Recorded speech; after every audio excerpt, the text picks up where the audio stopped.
বাংলা আবাস যোজনা নিয়ে এই মুহূর্তে বড় আপডেট রয়েছে।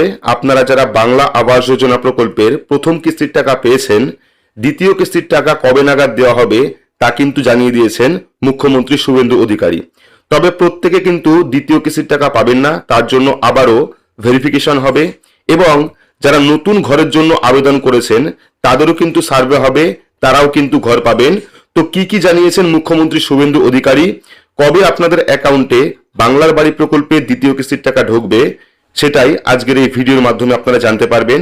আশা করি ভিডিওটি আপনাদের কাজে আসবে। শুরু থেকে শেষ পর্যন্ত অবশ্যই দেখবেন। ভিডিওটি ভালো লাগলে লাইক করবেন, চ্যানেলটিকে সাবস্ক্রাইব করে পাশে রাখা বেল আইকনটি প্রেস করে নোটিফিকেশন অল করে রাখবেন। সবার সুবিধার্থে ভিডিওটি শেয়ার করবেন। তো চলুন শুরু করি। তো এখানে আপনারা দেখতে পাচ্ছেন আবাস যোজনায় দ্রুত দ্বিতীয় কিস্তির টাকা মেটানোর নির্দেশ মুখ্যমন্ত্রীর। অর্থাৎ গতকালকেই একটি বৈঠকে কিন্তু মুখ্যমন্ত্রী শুভেন্দু অধিকারী এই নির্দেশ দিয়েছেন। বলা হয়েছে নবান্নের শীর্ষ আমলাদের নিয়ে রিভিউ বৈঠকে আবাস যোজনা নিয়ে কড়া বার্তা দিয়েছেন মুখ্যমন্ত্রী শুভেন্দু অধিকারী।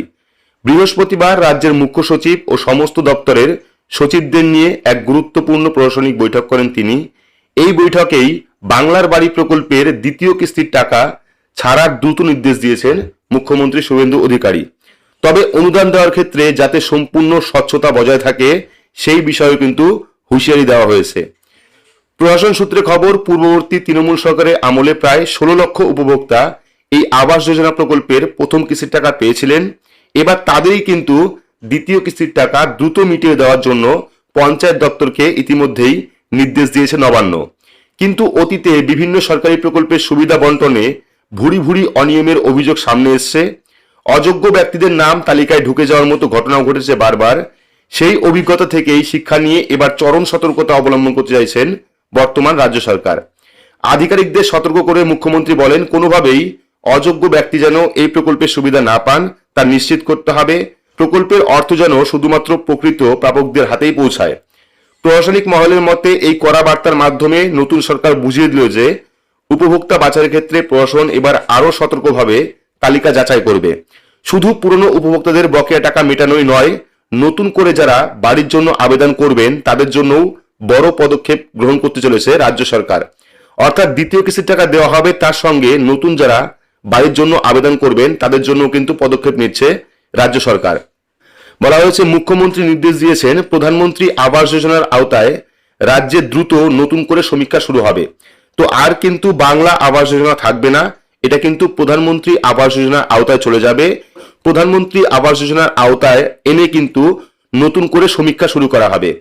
এই সমীক্ষার মাধ্যমে রাজ্যের প্রতিটি প্রান্তে ঘুরে প্রকৃত গৃহহীন এবং আর্থিকভাবে পিছিয়ে থাকা পরিবারগুলিকে চিহ্নিত করার কাজ শুরু হবে।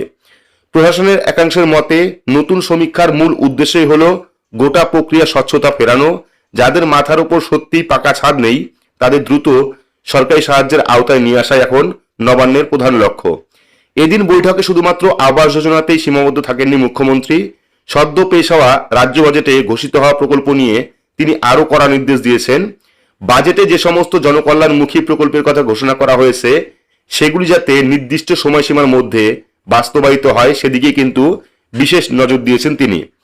কোনো সরকারি দপ্তর যাতে অকারণে কাজ ফেলে না রাখে সেই বিষয়েও সচিবদের সতর্ক করে দিয়েছেন মুখ্যমন্ত্রী শুভেন্দু অধিকারী।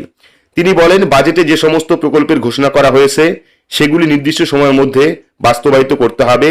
পাশাপাশি রাজ্যের কোষাগারের কথা মাথায় রেখে সরকারি খরচেও হ্রাস টানার বার্তা দিয়েছেন মুখ্যমন্ত্রী।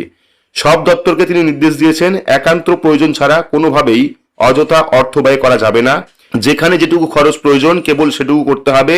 অপ্রয়োজনীয় খরচে পুরোপুরি দায় টানতে চাইছে রাজ্য সরকার। প্রশাসনিক মহলের মতে সরকারি খরচে নিয়ন্ত্রণ এনে রাজ্যের একটি সুস্থ আর্থিক শৃঙ্খলা কায়েম করতেই মুখ্যমন্ত্রী এই কড়া নির্দেশ দিয়েছেন। অর্থাৎ বুঝতেই পারলেন, বাংলার বাড়ি প্রকল্পে যারা প্রথম কিস্তির টাকা পেয়েছেন তাদের দ্বিতীয় কিস্তির টাকা দেওয়া হবে এবং তার জন্য কিন্তু আবারও নতুন করে সার্ভে করা হবে। এবং এবার আপনারা বাংলার বাড়ি প্রকল্পের টাকা পাবেন না, তার পরিবর্তে প্রধানমন্ত্রী আবাস যোজনার আওতায় আপনারা এই টাকা পাবেন। এবং যারা নতুন করে বাড়ির জন্য আবেদন করেছিলেন তাদেরও কিন্তু সার্ভে হবে, তাদেরও কিন্তু টাকা দেওয়া হবে। তবে প্রত্যেককেই টাকা দেওয়া হবে না, যারা টাকা পাওয়ার যোগ্য তারাই কিন্তু এই আবাস যোজনার টাকা পাবেন। তো এই নিয়ে পরবর্তী সময় যদি অফিসিয়ালি কোনো বিজ্ঞপ্তি প্রকাশ করা হয় কবে থেকে টাকা দেওয়া শুরু হবে, কারা কারা টাকা পাবেন কারা পাবেন না এবং নতুন যারা আবেদন করেছেন তাদের গাইডলাইন কি থাকবে সেই নিয়েও কিন্তু বিস্তারিত ভিডিও আমরা নিয়ে আসবো। কি কি গাইডলাইন থাকবে এই নিয়ে বিস্তারিত ভিডিও নিয়ে আসবো। তার জন্য কিন্তু অফিসিয়াল নোটিশ আসা পর্যন্ত অপেক্ষা করতে হবে। তো পরবর্তী আপডেট পাওয়ার জন্য চ্যানেলটিকে সাবস্ক্রাইব করে রাখবেন এবং পাশে রাখা বেল আইকনটি প্রেস করে নোটিফিকেশন অল করে রাখবেন এইরকম গুরুত্বপূর্ণ আপডেট সবার আগে পেতে। তো আজকের মতো এইটুকুই, ধন্যবাদ।